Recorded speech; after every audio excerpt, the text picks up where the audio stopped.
Hello, everyone. My name is Alex Colvin, and I am the Public Programs Curator here at the Alabama Department of Archives and History.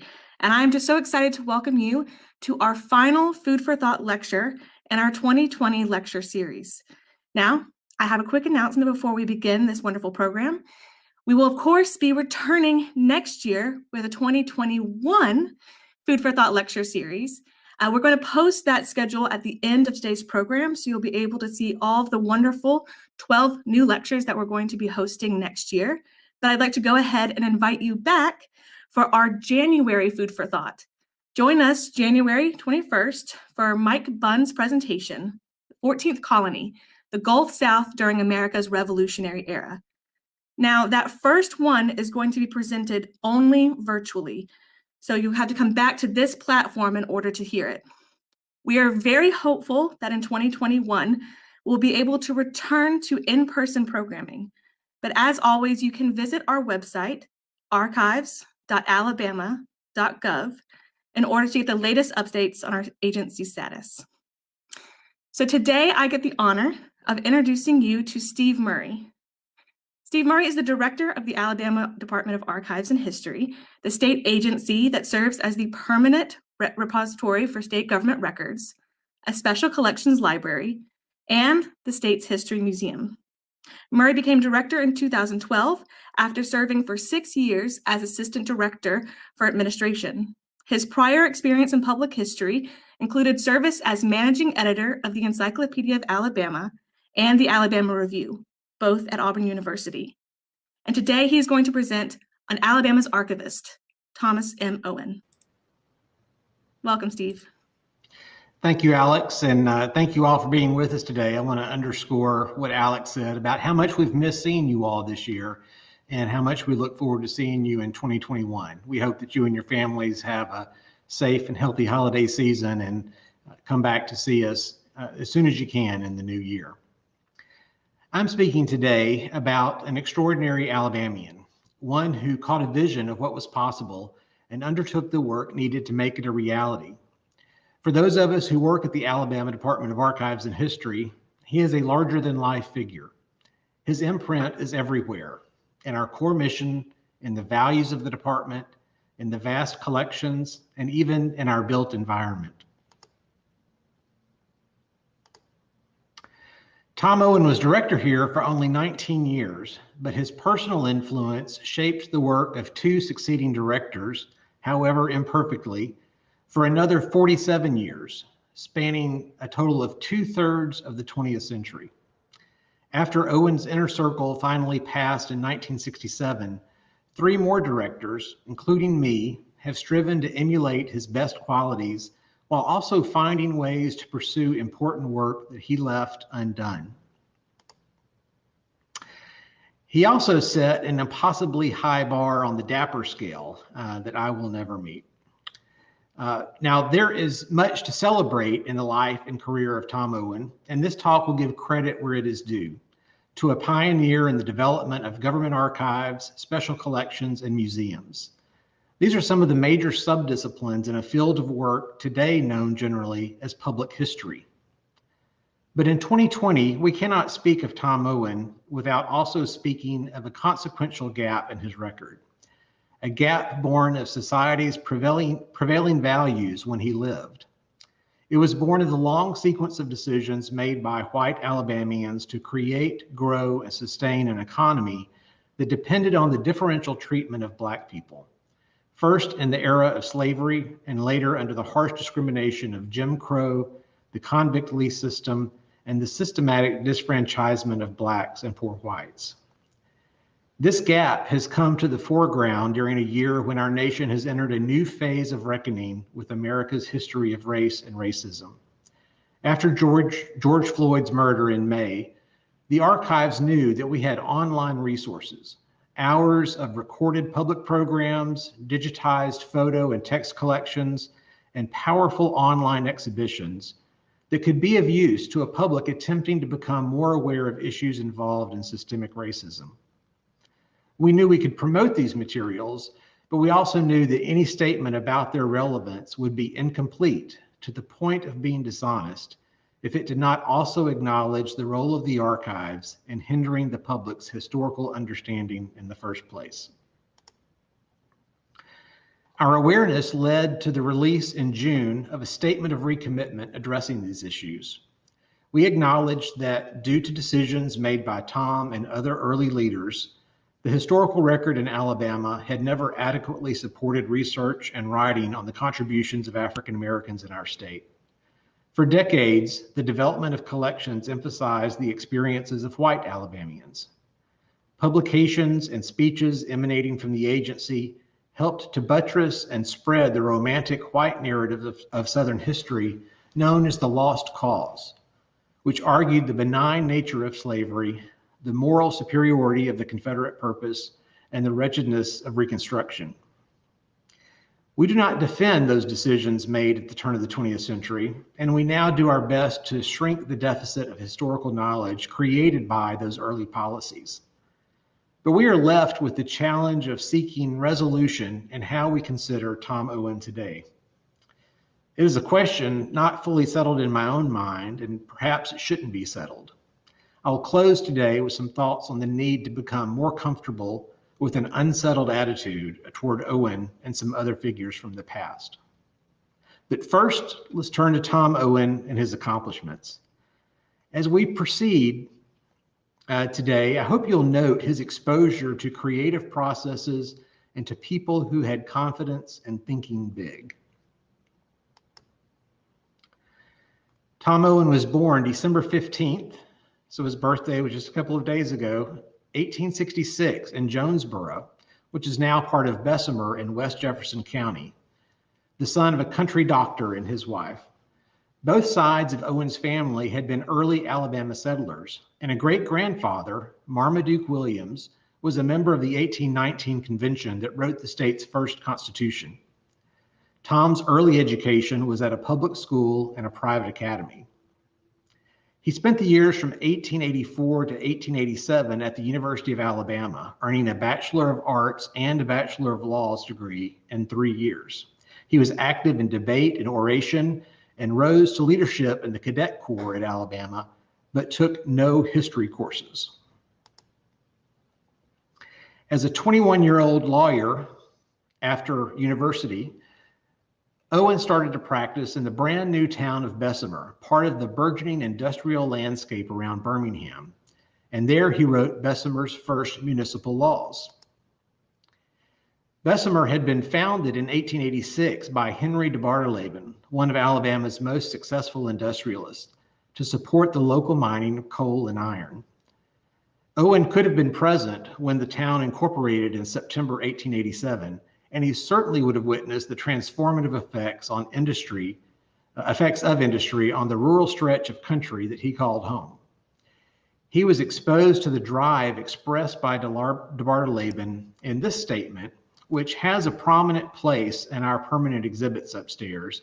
Until I was preparing for this talk, I had not really given any consideration to how de Bartoleben's sentiments and his role there in Owen's hometown might have had an effect on the young attorney. De Bartoleben said, "There's nothing like taking a wild piece of land and turning it into a settlement, bringing the railroads in and starting things going." This was the environment, the creative environment, the environment with an impulse to build and begin new things, in which a young Tom Owen started his career. Not long out of the political incubator known as the University of Alabama, Tom drew on a rapidly growing network of connections to become president of the University Alumni Association and the chairman of the Jefferson County Democratic Executive Committee. But like law, politics did not turn out to be a full-time or permanent pursuit. It was around this time, in the early 1890s, that Owen became interested in history and became a collector. If you know where we're headed with this story, keep in mind this is only a decade before he successfully champions the creation of the Department of Archives and History. Tom's collecting interest began with University of Alabama memorabilia, but also grew to include newspapers and the relatively light existing body of historical works on Alabama. After inquiring of several publishers whether any new Alabama works were in progress, in 1901, he launched a plan to develop an anthology of historical treatments by multiple authors on the natural and human history of the state. Owen was unsuccessful in securing commitments from the other contributors, so this project would be shelved for a time. In June 1892, while in Montgomery for the state Democratic Convention, Owen made his first examination of the state's historical records. He later wrote to a friend, quote, "I examined as well as I could in a limited time the archives, or such as I could find. The papers belonging to this state are in a miserable condition. Part are in the Secretary of State's office, some are in other departments, and some are in the Supreme Court Library, while the greater part of the early manuscripts or state papers are in an old cellar, molding away and perishing utterly." Owen returned home from Montgomery with copies of state publications that were made available to the public by various offices. By 1893, Owen's reputation was growing, and he was honored to be invited to Tuscaloosa to give a commencement week address sponsored by the Alabama Historical Society, a private organization that teetered fairly continuously on the edge of dissolution. In Tuscaloosa, he rubbed elbows with the university history faculty and gained confidence in his own bearing as a historian. He wrote a classmate that, quote, "Apart from professional life, I have been more or less assiduous in my literary work, especially on the historical side. Until now, I find myself talked about as an historical authority on matters connected with the history of our state. In this particular line, I find all of my work now trending, and I hope before long to do something substantial in the shape of contribution to the historical literature of our times," unquote. Owen reported to his friend that he had collected more than 2,000 volumes on history, over 1,000 Alabama pamphlets, and over 100 bound volumes of newspapers in his short period of collecting. Marriage in the same year to Marie Bankhead took Tom's focus away from historical pursuits and toward making a living, but his legal practice was not gaining traction. Marie's father, Congressman John Bankhead, helped secure Tom an appointment as chief clerk in the Division of Post Office Inspectors in Washington, D.C. The move to Washington opened a new world to Tom. He met leading American historians who were implementing new approaches to scholarship based on, He met leading American historians who were implementing new approaches to scholarship based on the analysis of primary sources. And he met cultural leaders with ideas as big as Henry de Bartolaben's industrial vision. Tom gravitated to Ainsworth Spofford, the Librarian of Congress, at the apex of Spofford's career. The two could be considered an unlikely pair. Spofford was a native of New Hampshire and was working as a book trader in Cincinnati in 1851 when he published a pamphlet condemning the Fugitive Slave Act. In 1861, he joined the small staff of the Library of Congress, and in 1864, President Abraham Lincoln appointed him the Librarian of Congress. Over the next 3 decades, Spofford transformed the obscure library into the national cultural institution we know today. He argued to Congress that the National Library should rival those of Europe and that it should reflect, quote, "the complete product of the American mind in every department of science and literature," unquote. The 1870 copyright law established the library's copyright registration function and funneled millions of subsequent publications into the library's collections at no cost to the government. In 1871, Spofford began lobbying Congress for a new home for the library and its rapidly expanding collections. The building was not authorized until 1886 and not complete until 1897. The 3 years that Tom Owen spent in Washington, 1894 to 1897, coincided with the peak of construction of the new library building and the culmination of Spofford's vision.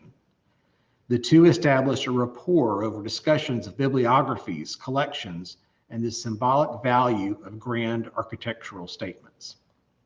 soak in that image while we're here for just a second, and keep it in mind for a few images down the road here.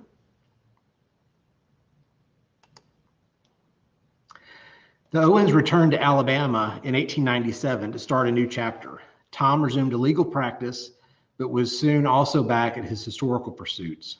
He wrote well-received bibliographies on Alabama and Mississippi, and he hatched a new plan.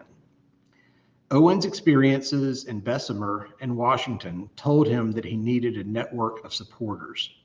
DeBar-Laban had money and industrial partners in his quest to transform the Jones Valley. Spofford had Republican allies in Congress and the White House whose egos he could stroke with a promise of international prominence. Tom Owen found his network in the Alabama Historical Society, the nearly moribund organization that had given him a speaking opportunity years before in Tuscaloosa.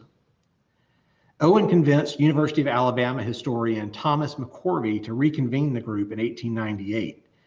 Tom successfully introduced motions granting the secretary of the Historical Society broad powers to act on behalf of the group, and then he won election to the office of secretary. Tom launched an aggressive membership campaign and drew in new members from leading Alabama circles as well as nationally prominent historians. He appealed to the state's newspapers to provide coverage of the society's work and solicited complimentary copies of every title while he was at it.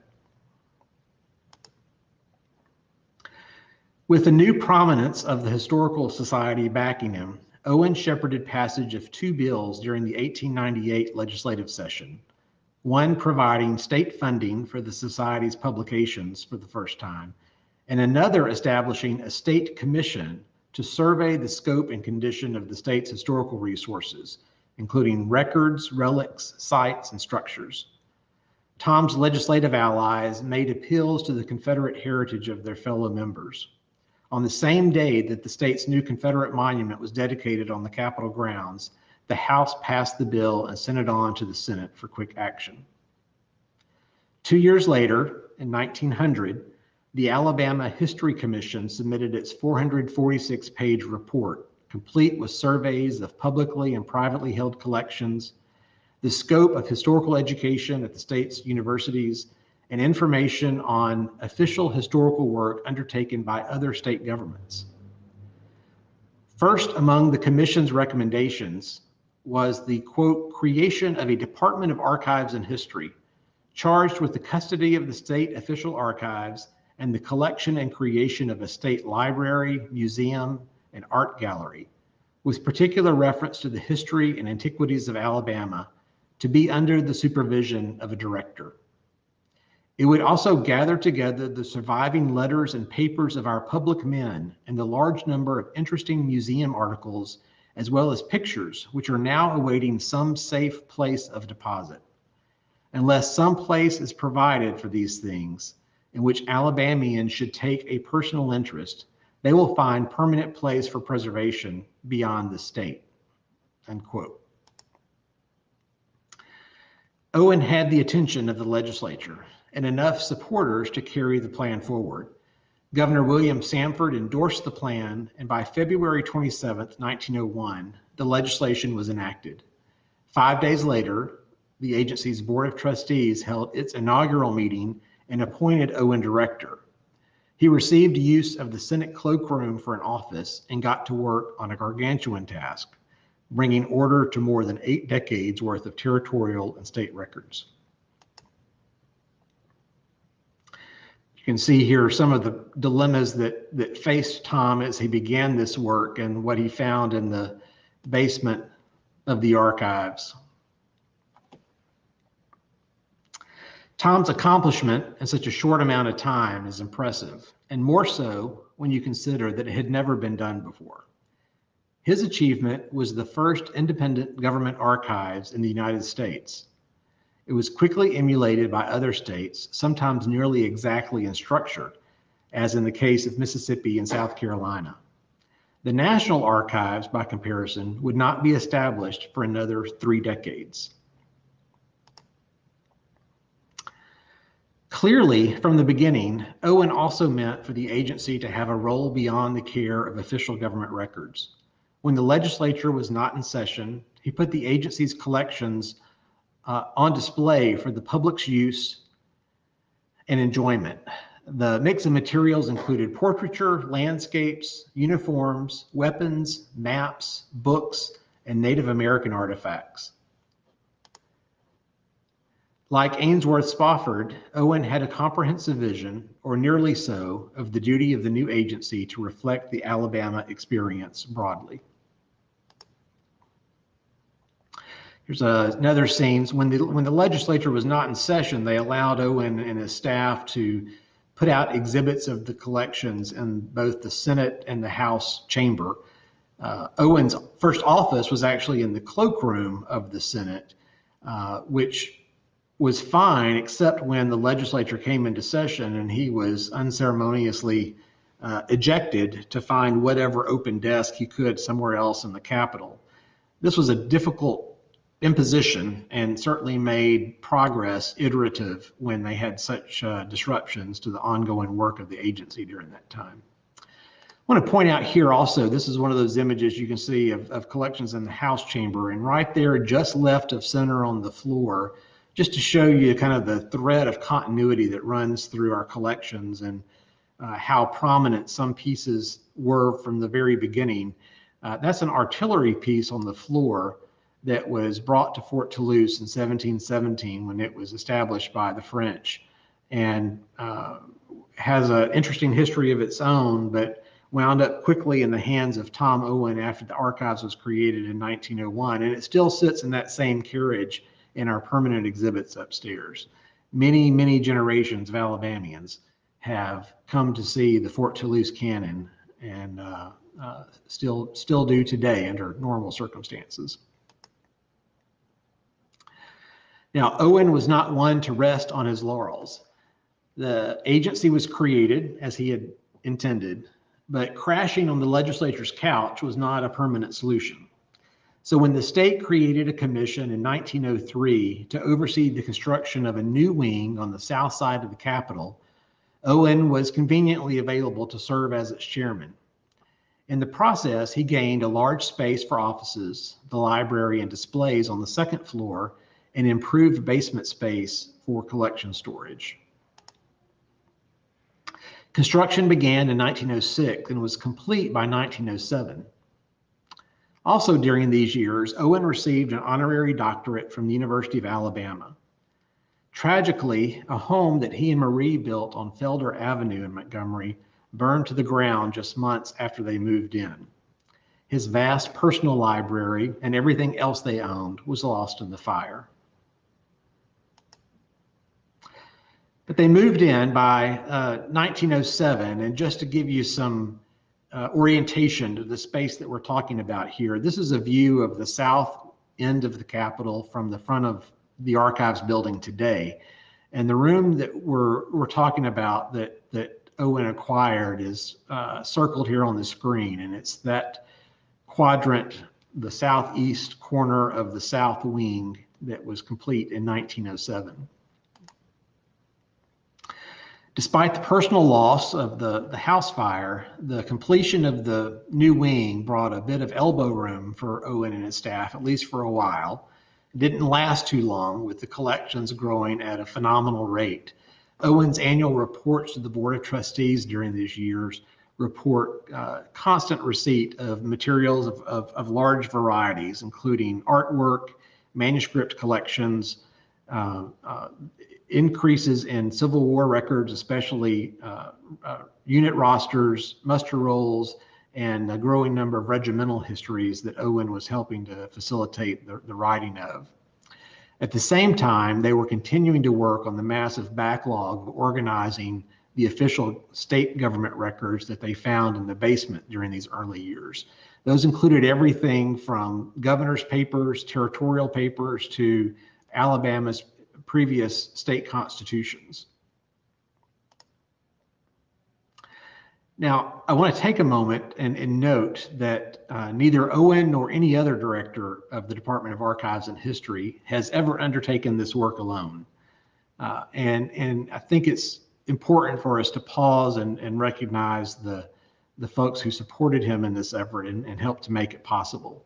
These are some of the earliest sitting in the Senate chamber: Henry Halbert and John Dubose, who were with him for several years early on.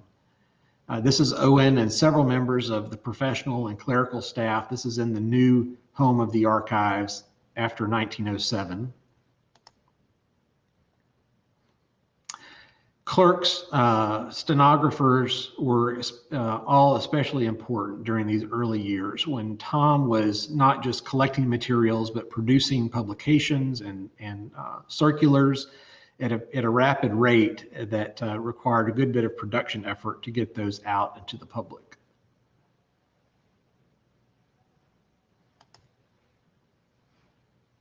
Also important to acknowledge are the skilled laborers and artisans who made these beautiful new spaces possible. And occasionally we're fortunate enough to catch glimpses of these folks in the backgrounds of these images when the south wing of the building was constructed. One of the most expensive parts of the south wing was the plaster work, and I have wondered if these men, based on their attire, might have been plasterers who were there to work on the new space. Other laborers and the mules that they used to move materials and equipment during what was a really significant infrastructure project. Then there were other employees who were never recognized as staff of the archive's historical functions, but who played vital roles in addressing the records disaster that Owen found. This is Pat Pinkston. He was employed at the Capitol as a laborer and a janitor for some number of years before 1901, but when the archives was created, he came on as a janitor for Owen and the staff and continued to serve the agency for about 20 years until his death. And you can see here he is in the thick of it with Owen, whose picture we saw a moment ago, sorting through these mounds of materials that they are beginning to try to process. And another gentleman, George Doak here, who was a longtime Capitol porter. He was essentially the custodian in charge of the plant of the Capitol and supporting its operations, and was highly regarded apparently by members of the legislature and the governor's staff, but had a long tenure at the Capitol. Obviously here also a trusted aide to Owen during these early years of work. We've learned recently that Doak's wife was the librarian at the Normal School for Colored Students here in Montgomery, which later became Alabama State University. None of Owen's supporters and aides were more important than Marie, and we'll hear more about that in a moment, but this is a nice family shot of the Owens, their son Thomas Jr., and their new daughter-in-law. So collectively, this circle of people around Owen helped make it possible for enterprises to go like this state fair exhibit that Tom put up. Obviously a massive effort to transport these materials to the fairgrounds and set up this display for the enjoyment of the public, but indicative that from the very beginning, Owen was committed to making the agency of service to the public. This was not merely to be a repository serving government agencies, but it was outward facing and public oriented in its operations and its service. So after the completion of the wing here, back at his desk on the second floor, Owen continued formulating visions, and the window there behind him came in handy during the next phase. Now remember, that window he's sitting next to is one of these right here on the south wing. Those windows gave Owen a commanding view of the block to the south of him. Now this map was not produced until the 1930s. This is a master plan for the Capitol complex created by the Olmsted Brothers firm. but it incorporates what was originally Owen's vision, at least, for the future placement of the Department of Archives and History. And again, that red circle on the south wing of the Capitol is showing you where Tom Owen was sitting. And then to the south, across Washington Avenue, was a block that was then had several houses and a church sitting on it. But that was the view that Owen had when he created this vision. Starting when the United States joined World War I, Alabama created an Alabama World War I commission to document the service of Alabamians. Owen chaired that commission and saw an opportunity to propose a new structure with dual purpose, one that would serve as both the state's World War memorial and also home to the Alabama Department of Archives and History. Now, think back to that photograph we saw of the new building of the Library of Congress in DC, where Tom spent so much time in the mid-1890s talking to Spofford and thinking about how to build a case for a vibrant state historical community. They received legislation authorizing the creation of the building, but no state funding. The state's economy was in really poor shape, and state revenues, especially in the wake of World War I, and so there were no public funds available for that. Owen tried to raise the funds privately, but also found those efforts really lagging. But here in 1919, we can see Governor Kilby signing the legislation authorizing the creation of the new structure. Now, Tom, by this point, had been putting himself under a great deal of stress for more than 2 decades. He was a workaholic. He contracted influenza in the winter of early 1920, and had suffered a few other health setbacks, but appeared to be on the mend by March of that year. He had dinner with friends on March 25th, members of the 13, it's a dinner club here in Montgomery that gathered to review papers and discuss topics of the day with one another. He had dinner with the 13 on March 25th, then walked home to the home that he and Marie moved into just a block or so from the archives here on Adams Avenue, and had a heart attack while he was preparing for bed.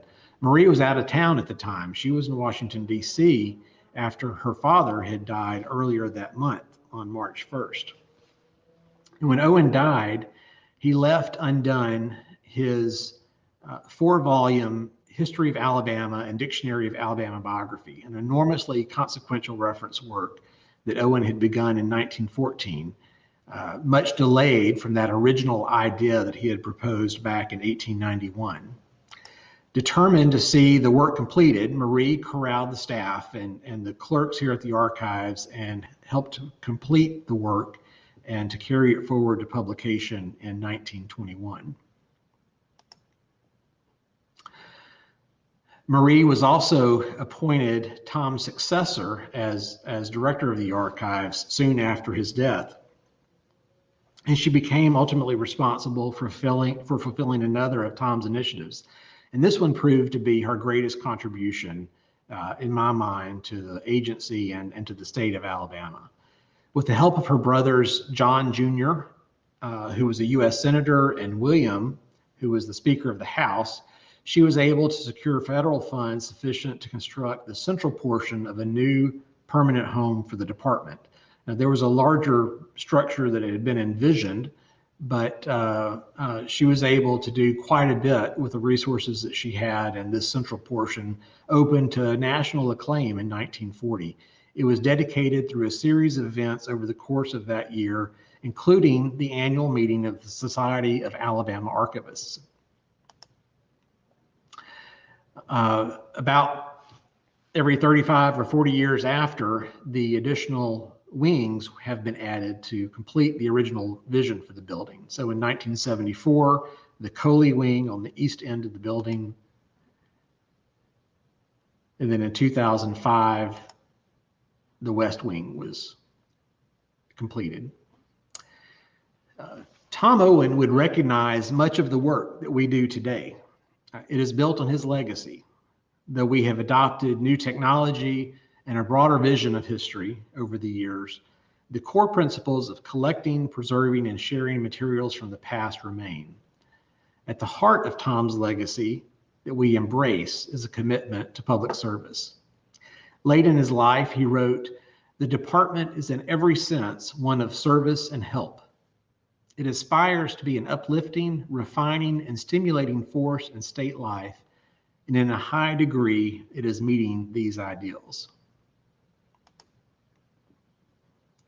These are some of the activities that we continue today in a mode not unlike what Tom undertook himself, ranging from building our collections through donations of records and artifacts, in a field that Tom, in a language, a vocabulary that Tom would not have really recognized. We now work also with state and local governments in records management and records scheduling to be sure that records determined to be of permanent value wind up here at the Department of Archives or in some other repository in the state.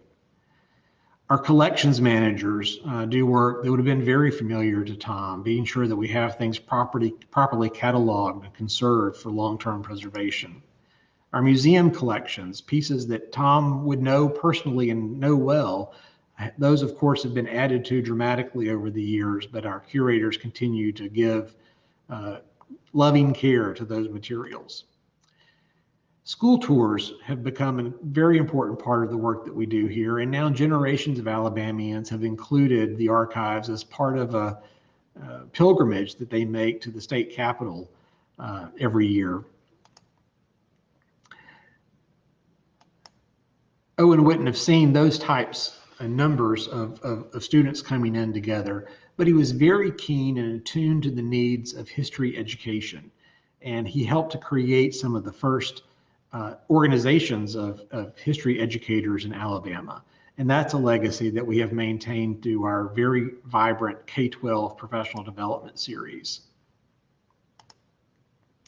Exhibits and public programs provide opportunities for the public to engage the past.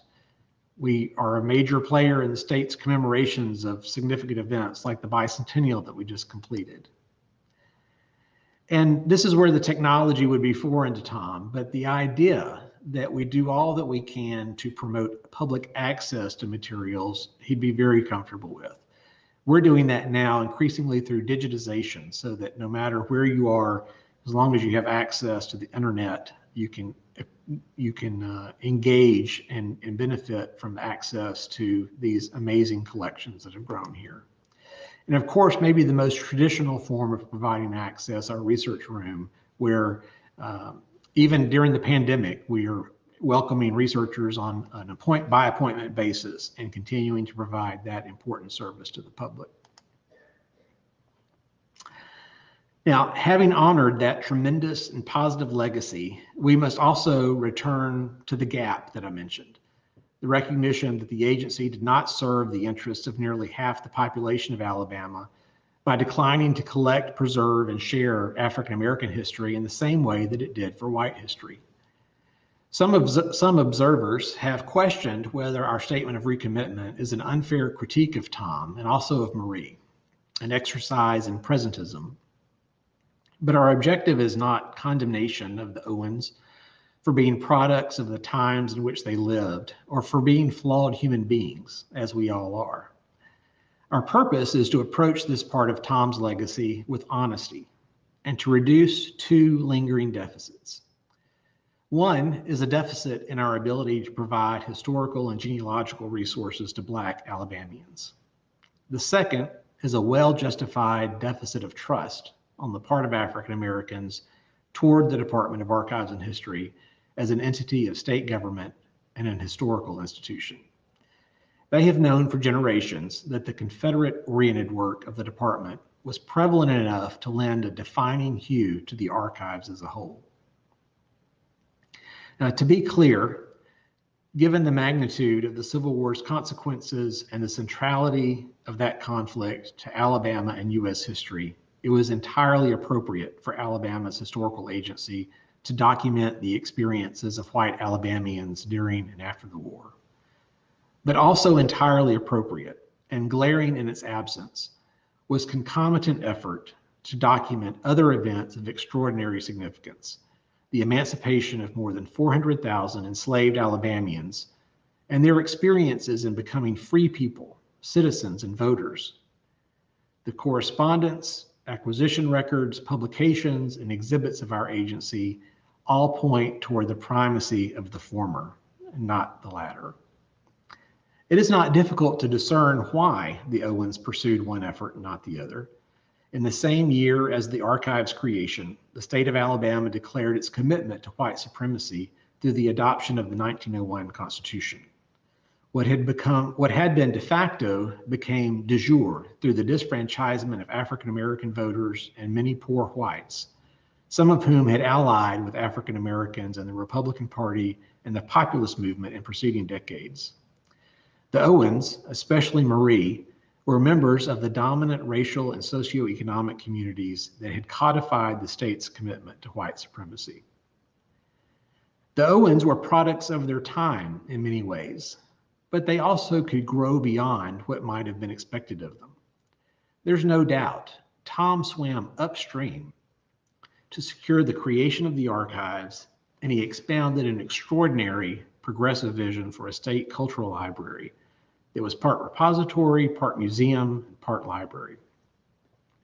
This is why it is tempting to think that he might have extended that vision to include documenting the world-changing events that had taken place in the 4 decades before the archives was founded. Why didn't he? Did he suffer from historical nearsightedness? My guess is not. It was more likely the result of pragmatic politics.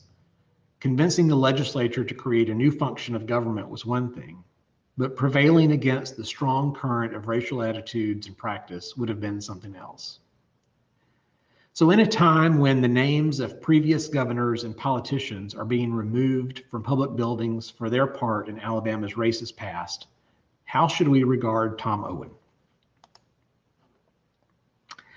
During my wrestling with this issue, I found it useful to see it through the lens of debates over Thomas Jefferson, debates that are likely to increase as we approach the 250th anniversary of the Declaration of Independence and the nation in 2026. There's not enough time to review those debates today, but in some, we as Americans are confronted by the paradox of Jefferson's revolutionary vision of liberty on the one hand and his ownership of enslaved people on the other. Jefferson articulated the loftiest ideals of his age while also perpetuating one of its greatest sins. Now, I am by no means putting Tom Owen on the same plane as Thomas Jefferson in either regard, but I find it useful to think of him as a visionary who could transcend his era in some ways without ever fully escaping it. A tension persists between these statuses that is frustrating to us. Jefferson biographer Joseph Ellis recently offered some comments that I found useful on this point. In order to move past this moment of crisis with any of our national symbols intact, Ellis suggested, Americans must become more comfortable with tragedy as a framing device for our national narrative. Not unblemished moral superiority as maintained by some sentimentalists, nor something approaching a complete lie as posited by others, but a complex layering of potential and shortcoming, of gain and loss. This seems appropriate and reasonable to me. It can be a reasonable basis for shaping a shared vision of the American story and the Alabama story as we move through our nation's 250th anniversary. And it is transferable to our considerations of monuments and of names on public buildings.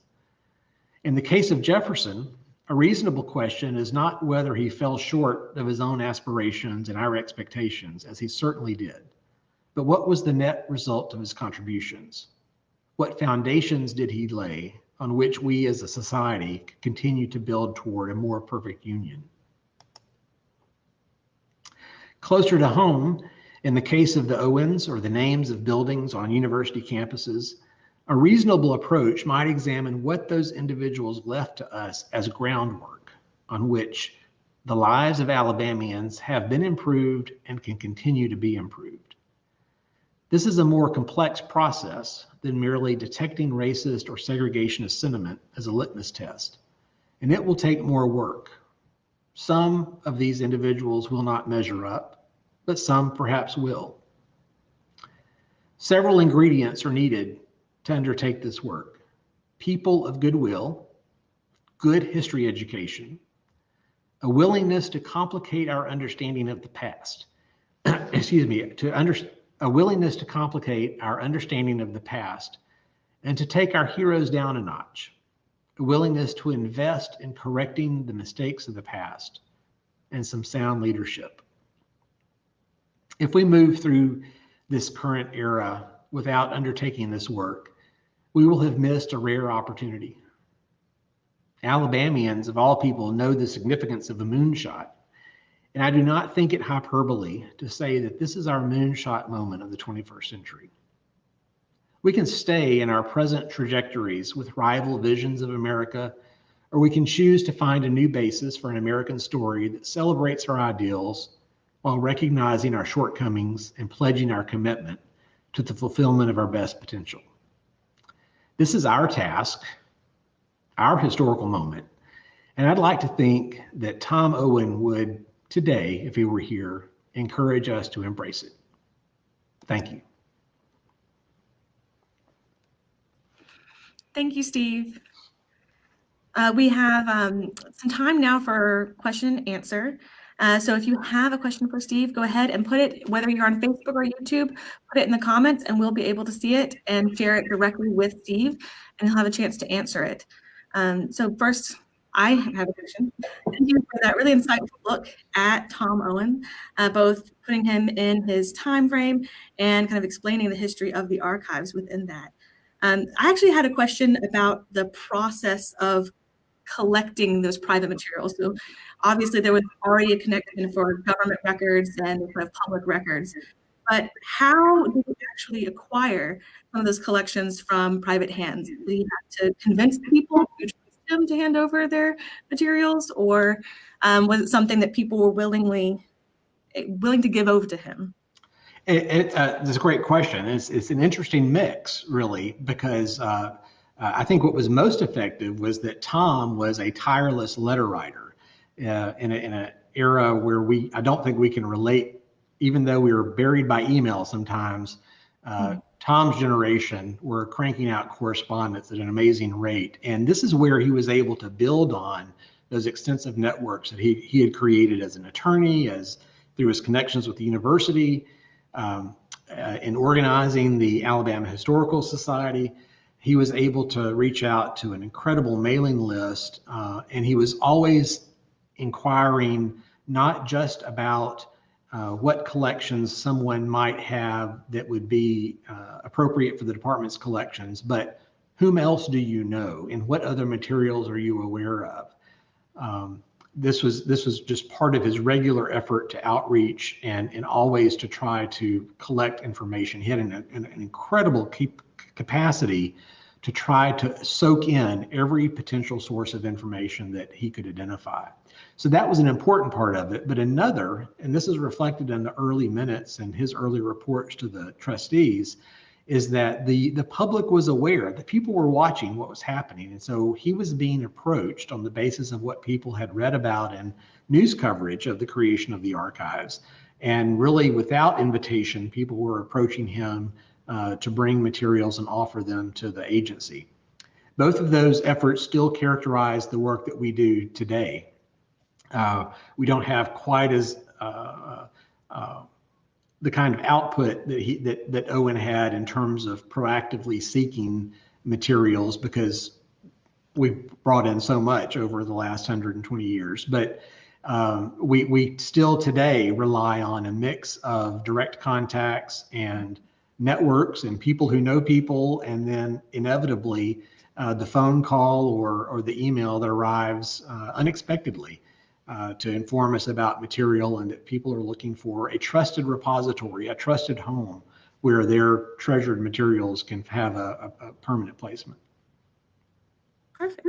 We've had some wonderful questions come in. So to share some of our audience questions here. Here is a name that you will recognize. Laura Allen Murray has asked, you said Owen was a collector. You have records of some of Tom Owen's first collections before the creation of the archives? And if so, are they on display in exhibits? Yeah, some of them are. And thank you for the question, dear. I don't get to say that to most members of the audience. Laura is my Laura is my wife.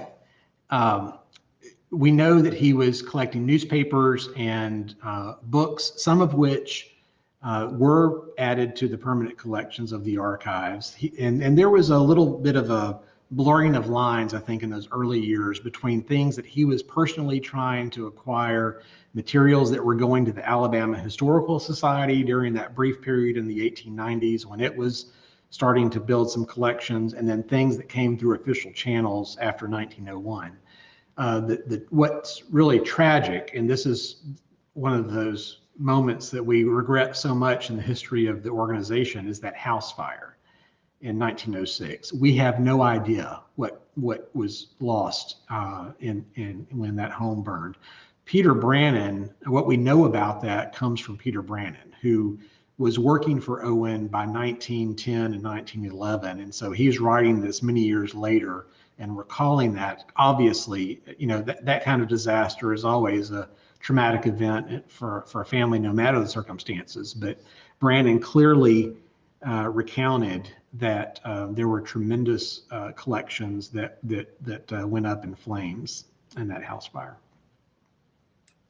It really is. Always, whenever you hear about a fire or something like that, it's every archivist and historian's worst nightmare, because you wonder what happened to all those. Like, what were the records that were even in there that we don't even know about? Well, and in subsequent years, when Tom starts talking about the proposed building, and in later years when Marie talks about and eventually does get this current building constructed, fireproof is, you know, a recurring adjective that they use in building the case for why this new structure is needed. And this is also somewhat related to my question from earlier. We have another one from Rebecca Todd-Minder. Great presentation. How do you draw the line as to what you would like to acquire for the archives? For example, letters written from soldiers back home during the various wars. How do you determine what would be archives worthy?